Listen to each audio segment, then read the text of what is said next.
Good morning eighth standard. How are you students? So students, हमने last chapter जो किया था वो हमारा था कारक, ग्रामर भाग से। तो इसकी हमने पहले डेफिनेशन की थी बच्चे, फिर हमने इसके कारक के भेद पढ़े थे सारे, फिर हमने कर्ता कारक पढ़ा, फिर हमने कर्म कारक, करण कारक, संप्रदान कारक, इसकी एग्जांपल्स भी मैंने करवाई थी आपको। फिर दोनों में अंतर था, कर्म कारक और अपादान कारक में। फिर अपादान कारक, फिर संबंध कारक, अधिकरण कारक, और फिर आपका था संबोधन कारक। ठीक है। फिर आज हम इसके बच्चे करेंगे प्रश्नों के उत्तर। तो आपने प्रश्नों के उत्तर करने हैं। तो इसको बेटे मैं रिटर्न फॉर्म में भेज रही हूँ, आपने वहाँ से देखकर इसे आराम से कर लेने हैं और फिर मुझे वर्क चेक करने के लिए भेजना है। तो यहाँ पर बेटे आपके जो प्रश्न दिए गए हैं, जैसे कारक के भेदों के नाम लिखिए और उनके चिन्ह भी बताइए। कारक और अपादान कारक के बीच क्या भिन्नता है? संप्रदान कारक की पहचान आप कैसे करेंगे? कर्ता, कर्म और अधिकरण कारकों के प्रसर्ग रहित होने के उदाहरण दीजिए। कर्म कारक और संप्रदान कारक में अंतर बताइए।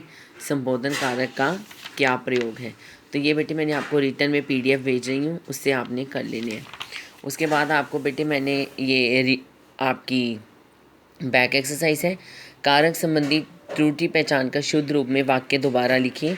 तो यहाँ पर बेटे जो त्रुटि थी वो मैंने ठीक कर दी है, तो आपने उसको ही ठीक करके यहाँ लिखना है। जैसे अपनी इच्छा ने मत दबाओ, तो यहाँ आना है अपनी इच्छा को मत दबाओ। बच्चे के लिए दूध लाइए, पानी में चीनी घोल लो, पेड़ से पत्ता गिरा, उसने मेरी पुस्तक चुरा ली। ठीक है। तो यहाँ पर मैंने ठीक कर दिए हैं, आपने कारक चिन्ह दोबारा लगाकर यहाँ पर वाक्य दोबारा करने हैं। अगर बेटे आपकी बुक में कोई एक्स्ट्रा चीज़ आ गई हो और मैंने नहीं करवाई है, तो बेटे उसकी मुझे एक कॉपी भेज देना, मीन्स पेज भेज देना, ताकि मैं आपको वो भी करवा कर भेज दूँ।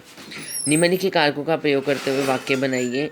अब यहाँ पर संप्रदान कारक है, तो इसका बेटे बना दिया, ईश्वर के वास्ते मेरी बात मान लीजिए, मैं का चूहा बिल में घुस गया, यह तुम्हारा पेन है, पेड़ से पत्ता गिरा, काव्या ने मेज तोड़ दी। उसी प्रकार बेटे यहाँ पर पेड़ से फल गिरा, ये अपादान कारक है। फूलों से स्वागत करो, करण कारक है। मैजिस्ट्रेट से कागज ले लो, अपादान कारक है। सीता ने राम से कहा, कर्ता कारक है। नीचे बिना कारक चिन्ह वाले वाक्य दिए गए हैं, इन्हें इस प्रकार लिखो कि इनमें अर्थ बदले बिना कारक चिन्हों का प्रयोग हो जाए। तो मोहित ने यात्रा कर ली है, घर पर सामान आ गया है, ईश्वर ने सृष्टि सुंदर बनाई है, धन से बहुत सारे काम बनते हैं। तो उसके बाद बेटे आपके ये MCQs हैं, ये आपका अपादान कारक बनता है। इसके लिए आपका संप्रदान के लिए देना का प्रयोग होता है। कौन सा कारक चिन्ह के साधन को दर्शाता है? से।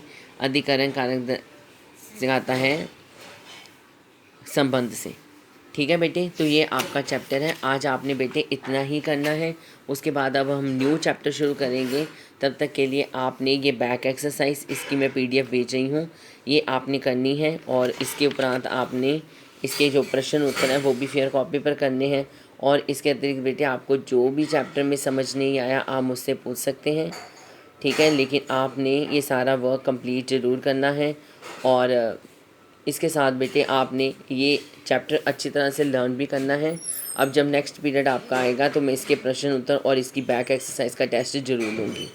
ठीक है बच्चे, तो आज के लिए आपका इतना ही है। तो ये वर्क आपने अच्छी तरह से कंप्लीट करना है। थैंक यू बच्चे।